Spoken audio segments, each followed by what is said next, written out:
안녕하세요. 최다은 변호사입니다. 군인 등 강제추행은 굉장히 강하게 처벌을 하고 있죠. 아시다시피 벌금형이 없고 징역형만 예정하고 있습니다. 그래서 운이 나쁘면 실형, 운이 그나마 좋으면은 집행유예 이렇게 생각을 할 수 있을 것 같아요. 특히나 제가 최근에 하급심 판례를 열심히 좀 찾아봤었는데 피해자가 여군인 경우에는 선고유예를 받은 판례가 거의 없었고, 거의 없다는 게 이제 저는 찾을 수는 없었어요. 여튼 그렇고, 그나마 피해자가 이제 남군인 경우에 이제 남자 상사가 남자 이제 후임을 추행을 한 경우에 동성이기 때문에 결국은 이제 추행의 강도가 약하다라고 판단한 판례들이 좀 있었습니다. 그래서 합의가 된 경우에는 선고유예까지 나온 것을 제가 꽤 확인을 했었어요.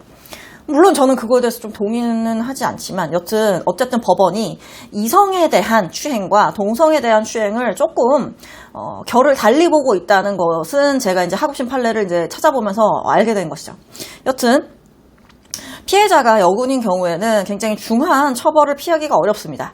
물론 제가 예전에 군인 등 강제추행 사건에서 수사 단계에서 원만하게 합의하고 또 추행이 굉장히 경미한 경우에 기소유예를 받은 적도 있었는데요.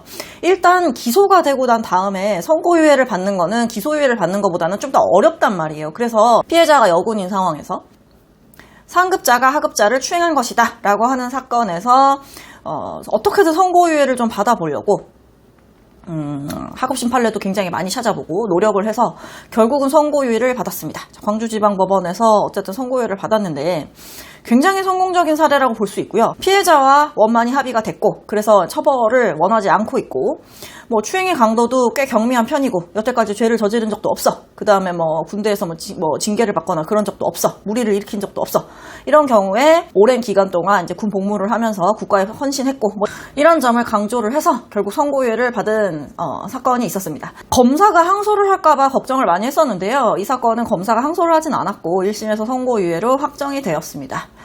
사실 처음에 이제 저희 의뢰인한테 제가 계속 얘기를 했어요. 이게 합의가 된다고 하더라도 내가 수사 단계에서 기소유예를 받은 적은 있지만 기소가 된 다음에 법원 단계에서 선고유예를 받은 경우는 내가 최근 하급심 판결 2년치를 찾아봤는데 다 찾아봤는데도 거의 없다라고 얘기할 정도였다. 그렇기 때문에 선고유예를 난 목표로 하고 있고 재판장님한테 선고유예를 달라고 요청을 하겠지만 그렇게 나오는 게 쉽지 않고 안 나올 가능성이 있다는 점에 대해서는 어쨌든 알고 계시는 게 좋겠다라고 얘기를 했고, 그럼에도 불구하고 어쨌든 최선을 했더니 좋은 결과가 나온 것입니다.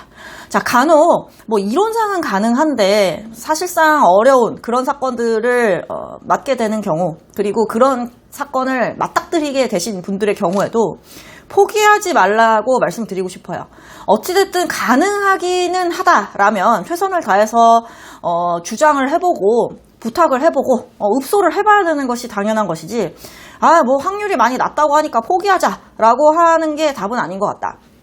최근에 제가 정말로 안 나올 거예요, 이렇게 좋은 결과는 잘 안 나와요 라고 했는데 나온 케이스들이 꽤 있어요. 그렇기 때문에 내가 맡아서 해주는 변호사가 얼마나 진심으로 열심히 해주는지, 그리고 본인도 얼마나 그것을 간절히 원하는지, 그리고 평소에 행실이 어땠었는지 여러 가지를 이제 따져서 결국은 우리가 기대하는 좋은 결과가 나오는 게 사실상 불가능하다라고 하더라도 절대적으로 불가능한 것은 아니니까 최선의 노력을 다해보시는 게 좋겠다라는 점 말씀드립니다.